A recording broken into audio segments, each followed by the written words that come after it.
మత్తయి సువార్త 27వ అధ్యాయం.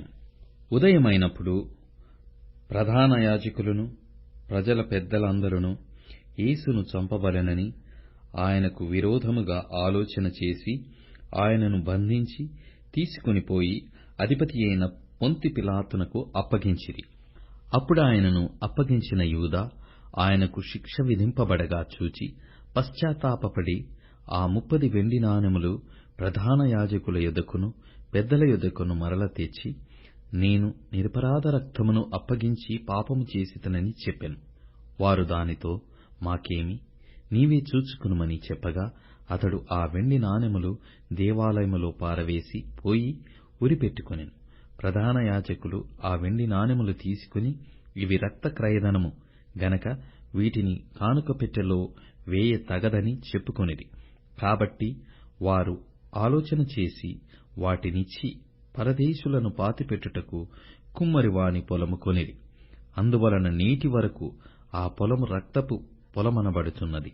అప్పుడు విలువ కట్టబడిన వాని, అనగా ఇశ్రాయేలీయులలో కొందరు విలువ కట్టిన వాని క్రయధనమైన 30 వెండి నాణెములు తీసుకుని, ప్రభువు నాకు నియమించిన ప్రకారము వాటిని కుమ్మరివాని పొలమునకిచ్చిరి అని ప్రవక్తయైన యిర్మీయా ద్వారా చెప్పబడిన మాట నెరవేరెను. యేసు అధిపతి ఎదుట నిలిచెను. అప్పుడు అధిపతి, యూదుల రాజువు నీవేనా అని ఆయనను అడగగా, యేసు అతని చూచి, నీవన్నట్టే అనెను. ప్రధాన యాజకులును పెద్దలును ఆయన మీద నేరము మోపినప్పుడు ఆయన ప్రత్యుత్తరమేమియూ ఇయ్యలేదు. కాబట్టి పిలాతు, నీ మీద వీరెన్ని నేరములు మోపుచున్నారో నీవు వినలేదా అని ఆయనను అడిగెను. అయితే ఆయన ఒక్క మాట అయినను అతనికి ఉత్తరమియ్యలేదు గనక అధిపతి మిక్కిలి ఆశ్చర్యపడెను. జనులు కోరుకొనిన యొక్క ఖైదీని పండుగలో విడుదల చేయుట అధిపతికి వాడుక. ఆ కాలమందు బరబ్బా అను ప్రసిద్ధుడైన యొక్క ఖైదీ చెరసాలలో ఉండెను. కాబట్టి జనులు కూడి వచ్చినప్పుడు పిలాతు, నేనెవనిని విడుదల చేయవలెనని మీరు కోరుచున్నారు, బరబ్బానా లేక క్రీస్తనబడిన యేసునా అని వారిని అడిగెను. ఏలయనగా వారు అసూయచేత ఆయనను అప్పగించిరని అతడు ఎరిగియుండెను. అతడు న్యాయపీఠము మీద కూర్చుండియున్నప్పుడు అతని భార్య, నీవు ఆ నీతిమంతుని జోలికి పోవద్దు.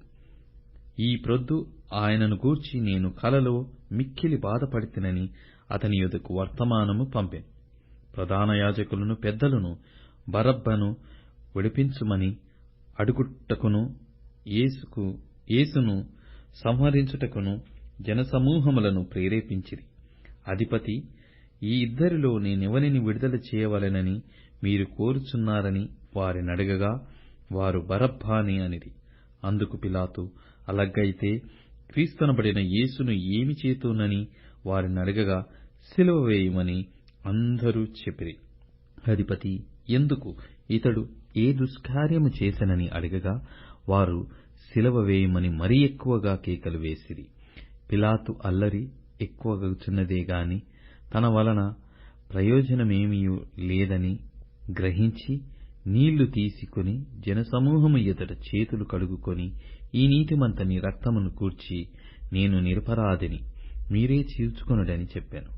అందుకు ప్రజలందరూ, వాని రక్తము మా మీదను మా పిల్లల మీదను ఉండుగాకనిరి.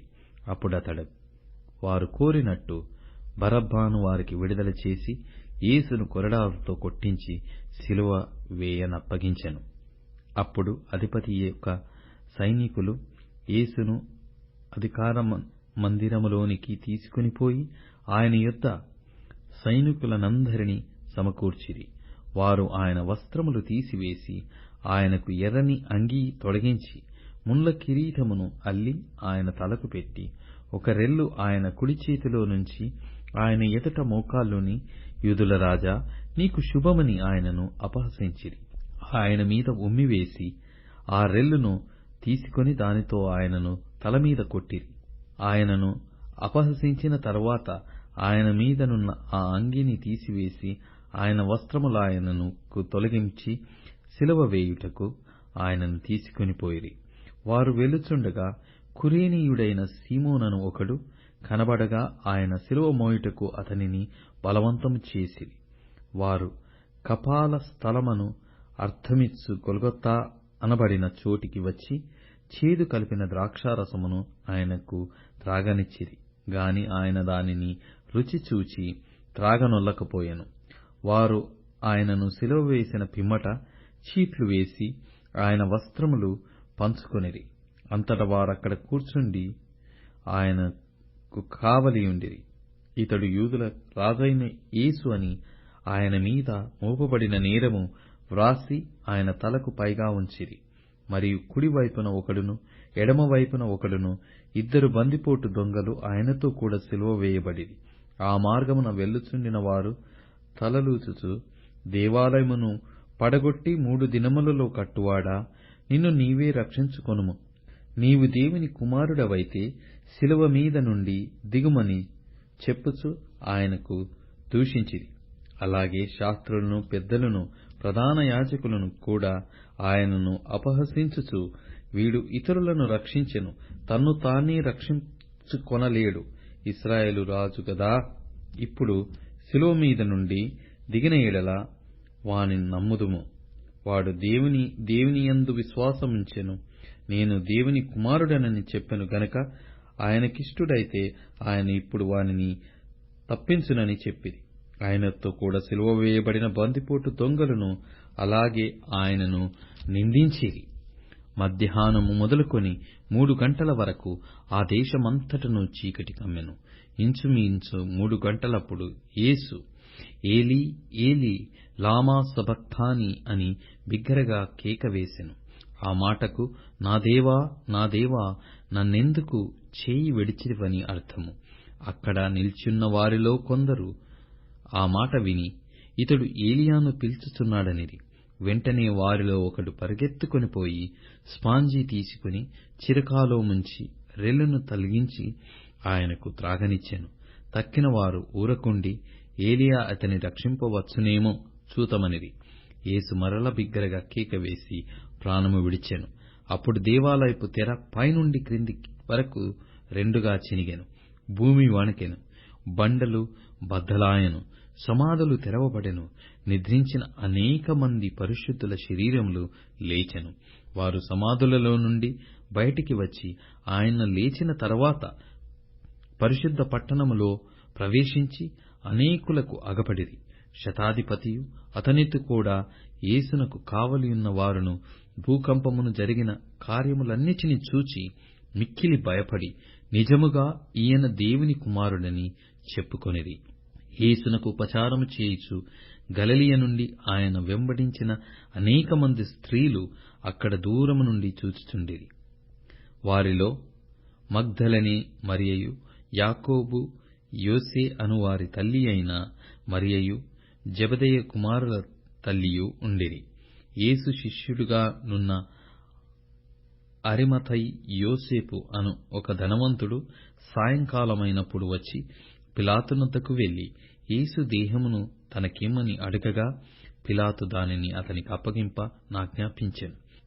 యోసేపు ఆ దేహమును తీసుకుని శుభ్రమైన నారబట్టలతో చుట్టి, తాను రాతిలో తొలపించుకొనిన క్రొత్త సమాధిలో దానిని ఉంచి, సమాధి ద్వారమునకు పెద్ద రాయి పొర్లించి వెళ్లిపోయెను.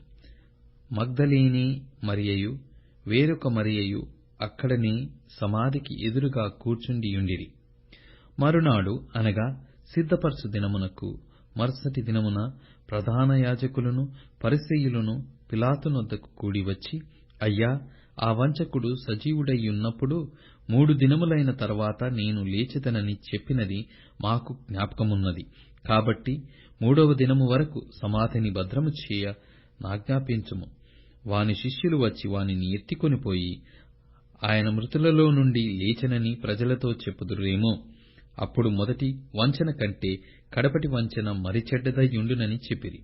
అందుకు పిలాతు, కావలివారున్నారు గదా, మీరు వెళ్లి మీ చేతనైనంత మట్టుకు సమాధిని భద్రము చేయుడని వారితో చెప్పెను.